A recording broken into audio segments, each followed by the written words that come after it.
sepsis dan anaerobic bacteria. Ini objektifnya. Sepsis, kalian udah dapat tentang sepsis? Sepsis. Jadi kalau per definisi sepsis itu adanya SARS dan adanya infeksi. Jadi kalau ada irisan keduanya ini definisinya ini sepsis. Jadi sepsis itu adanya SARS atau System Inflammatory Response Syndrome dengan suspected source of infection. SARS itu apa aja? Nanti mungkin kalian kalau sudah dapat blog yang lebih advance, kan ada untuk bisa mendiagnosis juga. Ini beberapa kriteria yang digunakan untuk diagnosis SARS. Jadi kalau ada tergantung kita mau pakai reference apa, tapi biasanya kalau ada paling tidak 3 itu bisa kita diagnosis sebagai adanya SARS. Dan apabila ada SARS dan ada juga kemungkinan ada infeksi, maka kita suspek kalau diagnosisnya adalah sepsis. Kalau kita sudah bisa mengkonfirmasi infeksinya, maka diagnosisnya akan tegak sebagai sepsis. Sepsis ini salah satu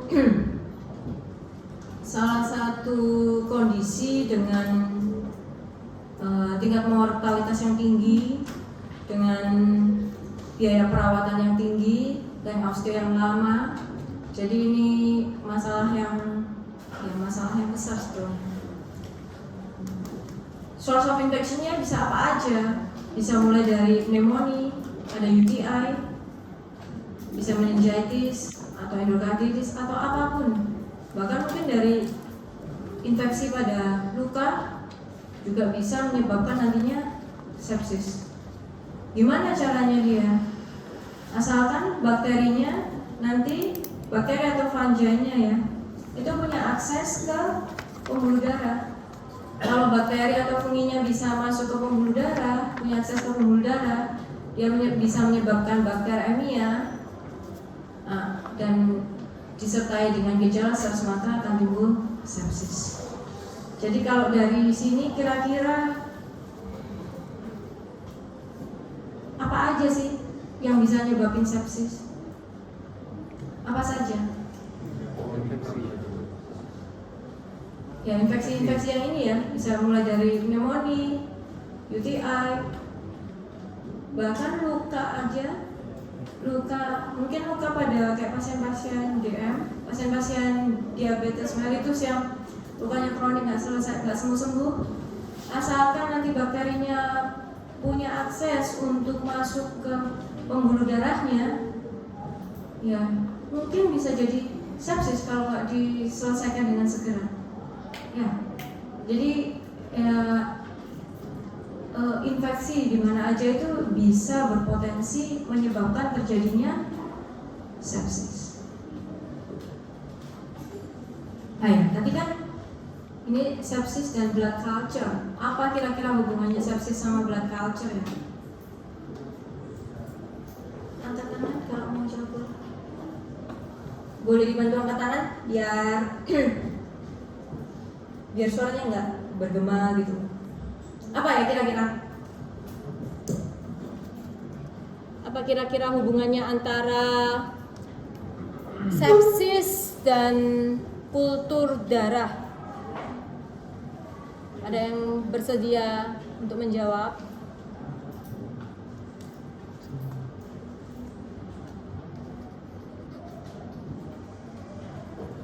Apa kira-kira?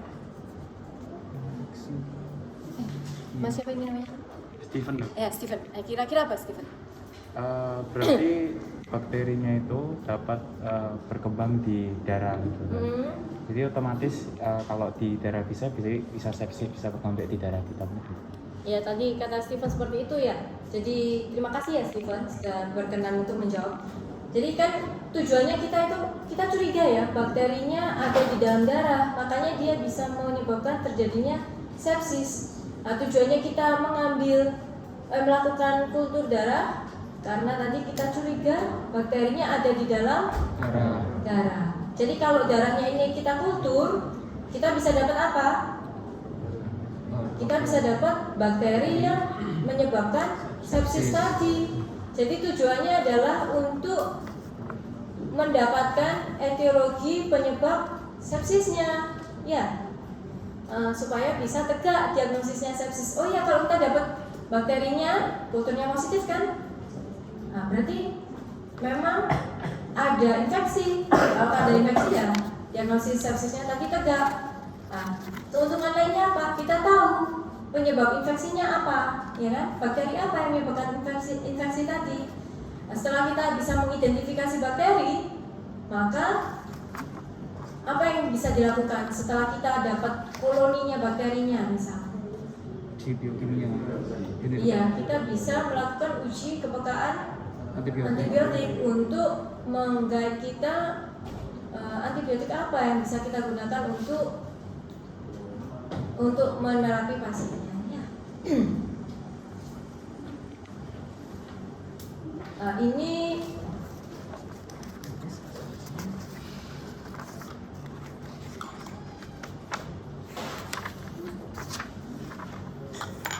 di masing-masing meja kalian itu ada botol-botol kayak gini. Kelihatan nggak? Ada nggak? Begini atau begini ya? Ada kan? Nah, ini itu kadang orang bilangnya botol Bactek atau botol Bacti Alert, itu mereknya aja. Ini itu medium komersial yang digunakan untuk menampung spesimen yang berasal dari cairan steril tubuh, cairan yang normalnya itu steril pada tubuh. Kira-kira cairan apa aja ya? Darah, CSF. Ada yang lain? Gimana caranya cari cairan limfa itu? Gak bisa, susah. Apa yang lain kira-kira? Urin. Apa nggak dengar? Nggak dengar? Cairan sendi. Nah, cairan sendi bisa nggak? Steril nggak harusnya? Cairan pleura. Ya. Terus pernah dengar kayak bronchoalveolar lavage? Ya begitulah ya. Jadi cairan-cairan yang normalnya steril itu bisa nanti akan dimasukkan ke ini yang sudah ada darahnya tadi. Akan dimasukkan ke dalam medium komersial seperti ini. Nah, ini biasanya ada tulisannya deh. Ini untuk yang aerob kah ataukah anaerob kah? Nanti ada bisa dibaca. Jadi kalian nggak usah ngafalin kayak warna tutupnya atau apa, nggak usah. Ini ada tulisannya. Oh ini aerobik, oh ini anaerobik. Terus volume yang diperlukan berapa? Ini ada tulisannya di sini. Jadi nggak usah dihafalkan. Terus ada juga misalkan yang untuk ini Miko ini kira-kira apa? Jamur. Terus sebentar ya.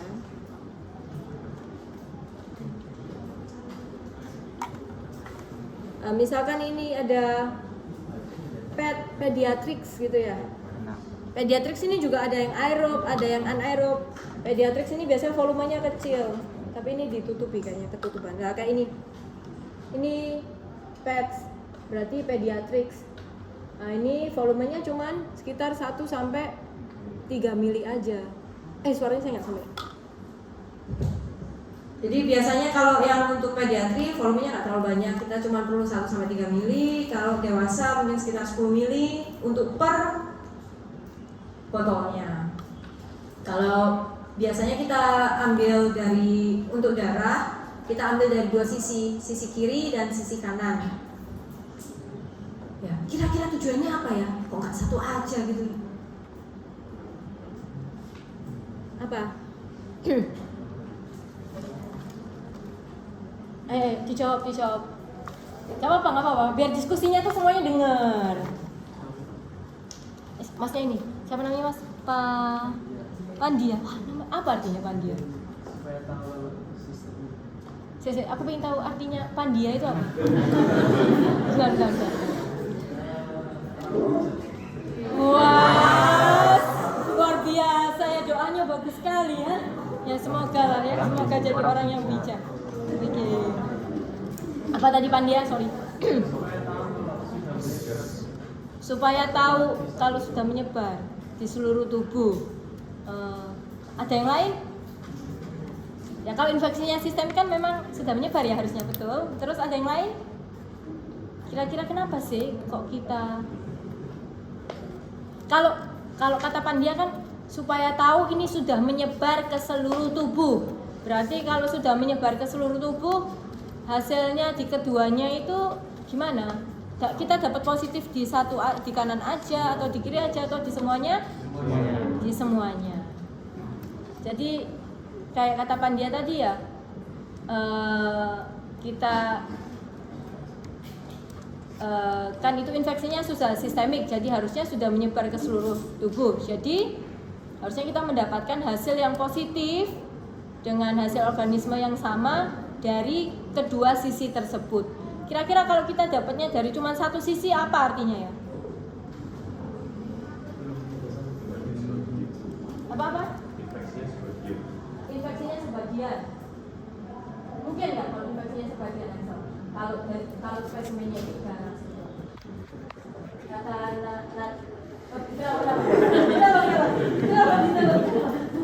takut? Saya menyeramkan kan? Natania, ya gimana Natania? Mungkin ya kalau infeksi di darah tapi sebagian. Nanti waktu jelasin Kira-kira mungkin. Jadi kemungkinan kalau misalkan kita dapat cuma satu sisi itu kemungkinan apa ya? Kemungkinan kontaminasi, setuju nggak? Setuju. Iya. Coba tangan Mbak Nathan. Jadi kalau satu sisi itu biasanya mungkin itu yang paling banyak yang didapatkan hasilnya itu hasil yang itu flora normal kulit kita biasanya. Jadi kayak orang bilangnya itu cons, koagulase negatif Staphylococcus. Jadi kalau hasilnya cons cuma didapatkan pada satu sisi, kayak kata Natania tadi, ya kemungkinan itu kontaminasi aja. Kenapa kok bisa ada kontaminasi ya? Kenapa? Oh iya, ngomong deh. Seru. Siapa namanya itu? Nggak kelihatan di depannya. Apa? Farel artinya waduh sumpah ya. Apa Farel? Mungkin Kurang apa? Ya bahasanya itu kurang aseptis, tidak aseptis. Jadi mungkin pengambilannya tidak aseptis atau alatnya yang digunakan tidak steril ya. Jadi bisa ada kontaminasi. Dan kenapa kok dua sisi? Alasan yang lain itu untuk meningkatkan kemungkinan kita dapat mengisolasi bakterinya. Karena kan yang kita ambil sebetulnya cuma berapa persen ya Dek ya? Dari total keseluruhan volume darah kita maksudnya. Jadi kalau jumlah bakterinya itu tidak benar-benar banyak, mungkin ya nggak mesti kita bisa dapat hasil yang positif sebetulnya. Jadi positivity rate-nya blood culture-nya juga sebetulnya bukan 100%. Kalau positif itu di satu sisi itu belum tentu ada kontaminasi. Kalau positifnya di satu sisi, terus dilihat dulu ya, bakterinya ini apa? Kalau bakterinya itu bakteri flora normal yang biasanya tumbuh di kulit atau di daerah sekitar tempat dia mengambil cairan itu atau darah ya, itu mungkin kontaminasi. Tapi kalau yang lainnya perlu dipertanyakan apakah cara pemeriksaannya sudah benar. Maksudnya mungkin nggak sih dia cara pemeriksaan yang salah atau mungkin teknik kultur lanjutan yang salah yang menyebabkan akhirnya sebetulnya hasil yang satunya positif tapi menjadi tidak positif. Jadi salah satu hal yang penting selain cara pengambilan sampel itu adalah ya kualitas labnya itu ya. kendali mutu di labnya itu sendiri. Nah, ini organisme-organisme yang bisa kita isolasi dari blood culture. Jadi kalau lihat dari sini kira-kira apa aja ya? Ya banyak ya. Apapun bisa kita isolasi dari blood culture. Nah, ini caranya aja. Kalau kalian kan yang menurut saya yang penting kan kalian tuh bisa mengetahui ya, ini itu sudah diambil, misalkan darah yang kita periksa darahnya itu sudah diambil dengan cara yang benar, yang aseptis, dengan alat yang steril. Kalian tidak akan melakukan sendiri kan pasti kalian ada perawat kan yang ngelakuin, cuma perlu ngawasin aja. Ya awalnya ya di prepare botolnya, terus di label, terus dilakukan venipuncture dengan cara yang sudah sesuai ya Dek ya. Ya, terus orang yang melakukan ini ya harus cuci tangan dan lain-lain itu. Nah ini nantinya akan ada, jadi kalau ambil darah itu ada needle-nya, itu namanya wing needle. Jadi needle-nya itu sudah nggak kayak yang dulu, jadi lebih begitu kita dapat akses ke pembuluh darah, dia akan otomatis darahnya keluar dengan tekanan negatif. Lalu ketika kita sambungkan ke botol ini, maka darahnya akan masuk sesuai dengan volume yang telah ditetapkan oleh botol ini. Kalau sudah pas, dia akan berhenti sendiri. Dan nanti penghubung yang ini, selongsong yang dihubungkan dengan botol ini nanti bisa juga untuk dihubungkan dengan tabung yang lain untuk pemeriksaan yang lain juga. Jadi kalau misalkan kalian curiganya bakterinya yang menyebabkan sepsis atau infeksi itu bakteri aerob, ya kalian mintanya pemeriksaan untuk yang aerob.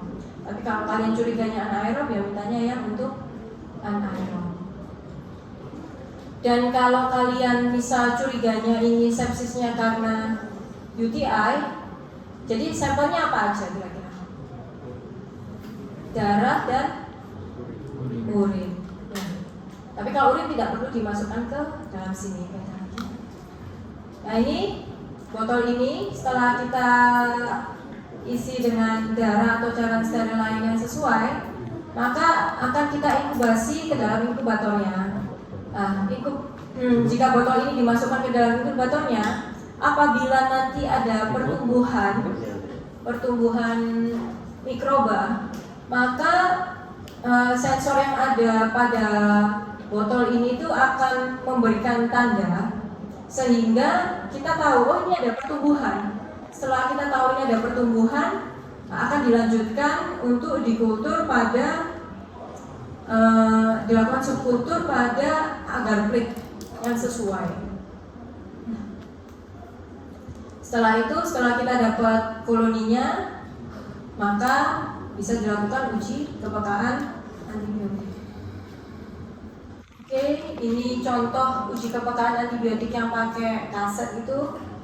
Nah ini satu kaset ini bisa untuk uji sekitar 22 antibiotik. Ya, jadi sangat ringkas ya. Ini apa aja kira-kira? Ya, jadi hampir ya semuanya bisa menyebabkan sepsis. Ini biomarker yang kita gunakan, terutama untuk membedakan infeksinya ini infeksi bakterial atau bukan. Karena kan kalau yang dikultur itu hanya untuk infeksi bakterial aja ya, dan bisa jamur juga bisa. Nah, biasanya procalcitonin atau C-reactive protein ini digunakan untuk membedakan antara infeksi yang bakterial dan non bakterial. Oke, nextnya Acinetobacter baumannii. Kalian sudah dapat kuliahnya? Sudah. Acinetobacter baumannii ini sifat gramnya gimana? Negatif. Bentuknya apa? Apa? Gak dengar suaranya. Bentuknya apa? Mas Fauzan. Kokobasil atau bisa fokus juga ya. Nah, apa ya? Mungkin ciri utama atau yang membedakan Acinetobacter baumannii ini sama yang lainnya kira-kira apa ya? Yang ditekankan pada kuliah kalian itu apa? Nosokomial, penyebab nosokomial yang banyak ya. Kenapa dia kok banyak menyebabkan nosokomial kira-kira? Nosocomial infection apa? Kayak Fauzan mau jawab tuh. Apa? Enggak apa-apa, tinggal dijawab aja. Transmisi di rumah sakit. Enggak dengar. Sering terjadi transmisi di rumah sakit. Sering terjadi transmisi di rumah sakit. Kenapa kok sering? Kira-kira? Opportunistik. Apa? Opportunistik. Enggak dengar. Maaf. Opportunistik. Opportunistik. Ada yang lain? Kira-kira kenapa ya kok dia sering terjadi infeksi di rumah sakit? Sering menyebabkan infeksi nosokomial.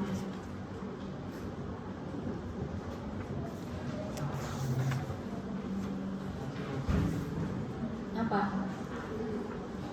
Nggak dikasih tahu nggak kalau ini tuh sebetulnya bakteri-bakteri yang disebabkan pada lingkungan. Nah, ini tuh environmental bakteri ya. Jadi dia itu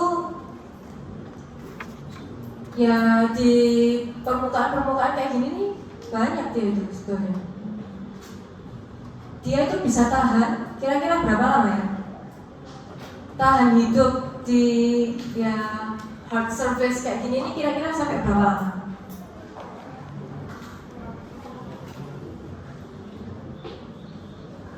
Jadi dia itu bisa tahan hidup di permukaan seperti ini nggak cuma hari ya, nggak mingguan juga, tapi bisa bulanan dia, bisa 18 bulan. Jadi kalau misalkan tidak rutin dibersihkan, kalau di rumah sakit apalagi kalau di ICU gitu ya tidak, kan pasti pernah kan lihat ICU. ICU itu kan banyak device-nya ya, bisa dibayangin itu. Kalau misal di sini mungkin banyak juga ya. Nah, apalagi kalau di device-nya ICU itu kan yang dokternya lihat ya, oh gini, terus mungkin dia ngubah-ngubah atau perawatnya. Habis itu dia pegang pasiennya, mungkin dia lupa cuci tangan, terus pegang pasien ini. Terus nanti dia di situ periksa ke pasien yang lain, dia nggak cuci tangan lagi. Kira-kira gimana ya? Iya, tadi ya, transmisinya ya cepat, entah dari satu pasien ke pasiennya lain juga. Apalagi Acinetobacter baumannii ini ya hidupnya panjang biasanya kalau nggak dibersihkan segera ya. Apalagi yang membuat kalau misalkan orang terinfeksi Acinetobacter baumannii ini sulit sebetulnya di terapi. Resisten apa tadi Jo? Resisten. Ya, jadi karena dia ini bakteri-bakteri lingkungan, termasuk bakteri yang ada pada lingkungan ya. Dia itu punya intrinsic resistance terhadap banyak antibiotik. Ya, seperti ini bisa dilihat ya. Treatmentnya bisa dibacanya apa kira-kira? Biasanya imipenem atau Cefta yang dikombin dengan ya biasanya dia ini emang multi drug resistance. Jadi udah dia hidupnya panjang, dia resisten ya. Ya jadi kalau kita tidak disiplin cuci tangan terus rutin dibersihkan ya bisa banyak nosocomial infection yang disebabkan oleh bakteri-bakteri yang semacam ini. Kalau imipenem ini golongan apa tuh? Hah? Apa penem? Golongan antibiotik itu yang kalian kan sudah diajari antibiotik. Kenapa kok gini? Udah belum kuliahnya? Kenapa? Saya nggak dengar. Gimana? Saya. Aku ingin tahu. Nggak tahu aku tanya. Terus. Kita datangnya telat kadang-kadang. Oh, cuma sebentar. Cuma harusnya tapi berapa? Ya, cuma 50 menit setelah kita telat. Jadi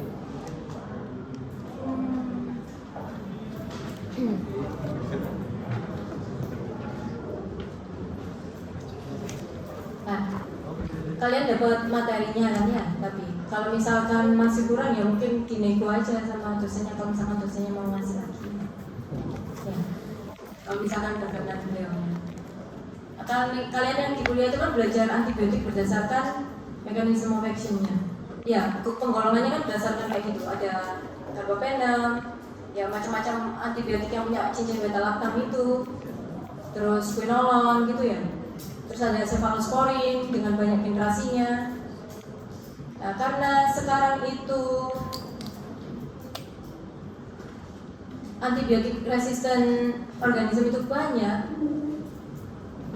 dan tingkat penemuan antibiotik baru itu tidak sebanding dengan kecepatan tumbuhnya MDR organisme itu. Jadi pemerintah kita itu juga berupaya untuk mengontrol penggunaan antibiotik. Penggunaan antibiotik yang dikontrol ini dalam hal akses penyediaan ketenaga kesehatan untuk diberikan ke pasien ya. Jadi ada namanya itu penata gunaan antibiotik atau disingkatnya itu PGA.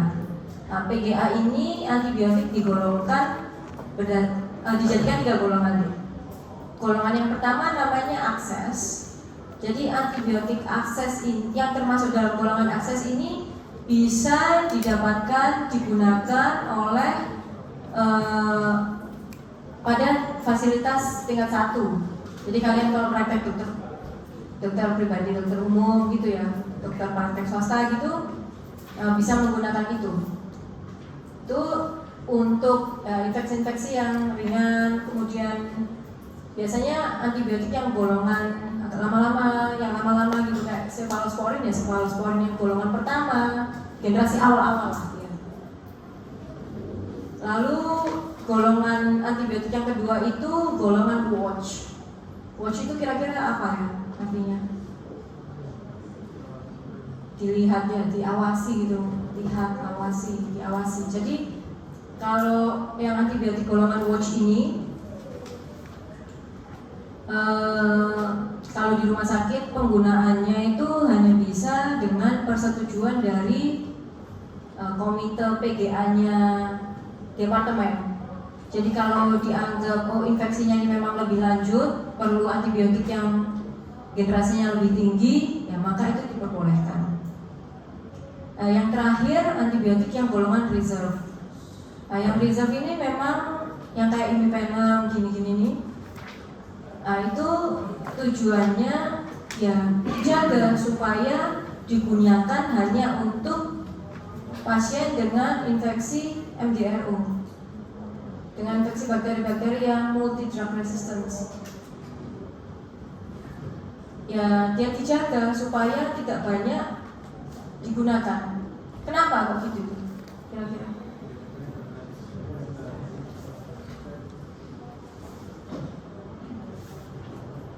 Sebelahnya itu kamu Abdullah, betul nggak? Apa Abdullah? Ya. Supaya contohnya antibiotik ini nggak resisten lah. Nggak resisten. Kenapa kok?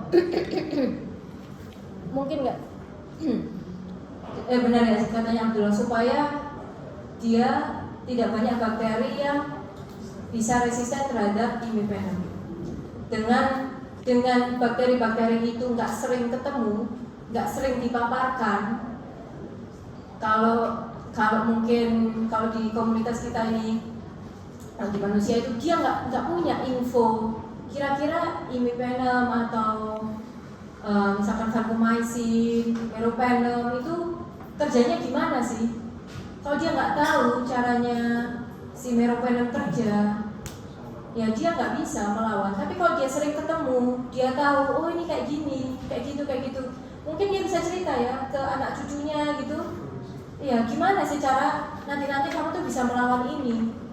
Jadi nantinya akhirnya resisten juga. Sedangkan kita penemuan antibiotik yang baru itu ya kayaknya dalam puluhan tahun terakhir ini nggak ada yang benar-benar signifikan ya. Oke. Nah ini karakteristiknya si Acinetobacter baumannii. Jadi kalau di McConkie itu kira apa? Itu ada di mejanya kalian masing-masing. Dia colorless ya, mungkin kadang ada yang agak pink, tapi mostly dia colorless. Oke. Terus hasil uji kepekanan hasil biokimiawinya ada di situ ya, bisa dilihat. Kalian bisa baca ini semua? Bisa? Maksudnya bisa baca itu cuma kalian nggak perlu hafalin, cuman kalian tahu ya. Kalau ini harusnya dilabel indol atau trip. Ini hasilnya apa ini? Positif atau negatif? Oke. Terus ini TSI-nya ini bacaannya apa deh? Alkali, gas negatif. Aduh, S negatif. Ini urease negatif. Kayak gitu ya. Jadi kalian nggak perlu ngafalkan, tapi kalian perlu tahu. Nanti kalau yang nanti kalian kan dapat tabel juga ya kalau buat ujian. Nanti kalian dapat tabel, kalian yang penting bisa baca tabelnya, bisa identifikasi cepat ya. Kalau misalkan tabelnya kan kayak gini ya.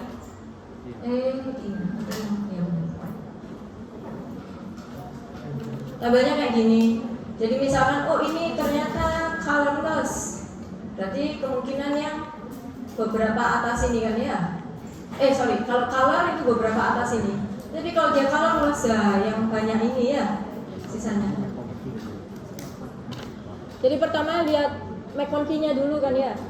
Kalau di McConkie ternyata dia warnanya merah, berarti kan ya lactose fermenter. Berarti kemungkinan yang 5 ini aja ya. Wes kalian fokus ke yang 5 ini aja. Tapi pertanyaannya mungkin nggak mesti spesiesnya apa deh ya. Bisa aja pertanyaannya tolong baca TSI-nya misal. Atau misalkan kalian udah tahu spesiesnya ini, ditanyanya mungkin familinya ini apa? Familinya apa kalau ini? Enterobacteriaceae. Ya. Yes, gitu ya. Misalkan kayak gitu ya. Terus jadi dibaca pertanyaannya. Bisa ya sesuai dengan pertanyaannya, jangan kalau misalkan ditanya familinya apa, jawabnya spesiesnya kan ya gak nyambung. Ya kalau yang colorless ya lebih banyak ya. Kalian kemarin ya kayaknya belajar yang colorless ya. Kalau colorless mungkin bisa dilihat ada enggaknya tambahan agar yang lain. Misalkan ada CCBS, ada SS agar ya. Terus nanti ada kalau SS agar mungkin lanjutannya ada uji gula-gula yang lain ya. Kalau salmonella ada gula-gula apa aja, kalau shigella ada gula-gula apa aja ya. Nanti bisa kalian cocokin wes langsung gula-gulanya ya, biar cepat ya. Oke?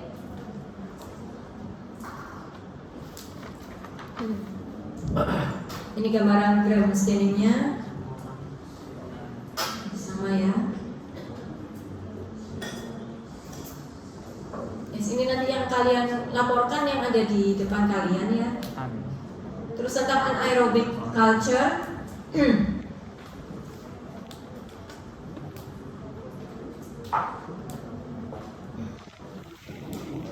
Nah ini media yang digunakan untuk kultur anaerob tanpa kita perlu memasukkannya ke dalam anaerobic chair. Kita bisa pakai thioglycolate medium atau pakai cooked meat medium. Jadi ini yang steril ya, masih jernih seperti ini. Terus meatnya juga di bawah-bawah gini. Nah ini yang sudah ada kumannya, jadi dia terangkat dan sudah tidak jernih ya. Oke, kalau tidak menggunakan yang seperti ini dan kita perlu mengkulturnya itu pada plate, maka kita perlu sungkup anaerob atau anaerobic jar. Anaerobic jar ini ada yang ini beberapa, tapi kita nggak ada. Ada yang dengan evacuation replacement system, nah, ini dengan katalis palladium, atau dengan kalau yang cuma seperti ini atau yang seperti di pinggir-pinggir itu ya, yang intinya cuma membuat supaya dia kedap. Nah itu kita pakai gas pack. Nah gas pack ini nanti akan, kalau sudah kita beri air, nanti dia akan bisa mengikat sisa-sisa O2 yang ada ya. Jadi kayak gini. Kalau kita perlu kultur di plate, maka plate-nya ini akan dimasukkan ke dalam anaerobic jar. Nah, untuk tahu suasana di dalam anaerobic jar ini sudah benar-benar anaerob atau tidak, maka kita bisa menggunakan beberapa indikator. Ada, di buku kalian juga ada ya, ada chemical indicator. Salah satunya itu dengan kertas rezazuin kayak gini nih. Nah ini kalau warnanya pink, artinya pink atau merah, di situ merah. Nah ini artinya suasananya aerob. Nah kalau ini ketika kita masukkan, kita setelah kita tumbuhkan untuk kultur beberapa lama, ternyata setelah itu kita lihat hasilnya kok tetap pink, berarti suasana anaerobnya tidak tercapai. Ya. Terus indikator yang lain adalah Pseudomonas aerogenasa. Pseudomonas aerogenasa ini obligat aerob. Nah ini ditanam pada simon sitrat agar. Nah kalau hasilnya kayak gini, misalkan kita striking di sini ya, terus kita masukkan setelah 24 jam itu kita lihat hasilnya seperti ini, berarti apa artinya? Aerob, berarti gak berhasil ya suasana anaerobnya ya. Nah ini tentang anaerobik bakteri aja. Oke, di mikroskop yang di sisi samping kalian itu ada pengecatan spora pada Clostridium. Nah ini pada Clostridium ini didapatkan spora yang terminal atau kita sebutnya drumstick appearance. Pernah dengar? Nah, jenis pewarnaannya ini namanya silver filter. Nah ini kalau kalian menemukan beberapa keadaan seperti ini, kemungkinan infeksinya itu disebabkan oleh bakteri-bakteri anaerob. Yang pertama itu kalau discharge-nya itu baunya itu bau sekali. Ya infeksi itu secara umum memang bau. Tapi nanti kalau kalian sudah ada putaran di klinik, ya kalian kalau misalkan dapat pasien-pasien dengan gangren gitu ya, luka gangren, akan bisa membedakan baunya itu ya bau sekali. Ya itu kemungkinan besar infeksinya karena bakteri anaerob. Kemudian biasanya bisa didapatkan adanya gas pada tisu. Jadi ada kayak krepitasi gitu deh. Ya kayak gitu ya kalau dipegang-pegang gitu. Lalu hasil kultur aerob yang negatif. Jadi hasil yang negatif ini bisa jadi bukan karena tidak ada bakterinya, tapi karena bakterinya itu bukan bakteri aerob, tapi bakteri anaerob. Jadi sangat penting ya ketika kalian kan mungkin tidak akan mengerjakan kultur sendiri. Kalian kan mungkin mengirimkan spesimen untuk dilakukan kultur. Jadi ketika kalian mengirim spesimen itu harus disertai dengan gejala klinis pasien, terus kalian curiganya infeksinya, diagnosisnya apa ya, infeksinya itu karena apa. Nah, jadi misal infeksinya itu karena bakteri yang anaerob tapi kalian ngirimnya itu untuk pemeriksaan aerob, kira-kira tumbuh nggak? Enggak. Jadi hasilnya bisa kebaca false negatif. Ya. Ya. Dan mungkin untuk bakteri-bakteri tertentu yang kayak mungkin kalian pernah dapat kuliah tentang Neisseria gonorrhoeae gitu ya, atau bakteri-bakteri vestiges yang lain yang dia perlu faktor-faktor tertentu untuk pertumbuhannya yang tidak ada di medium yang biasa kita gunakan.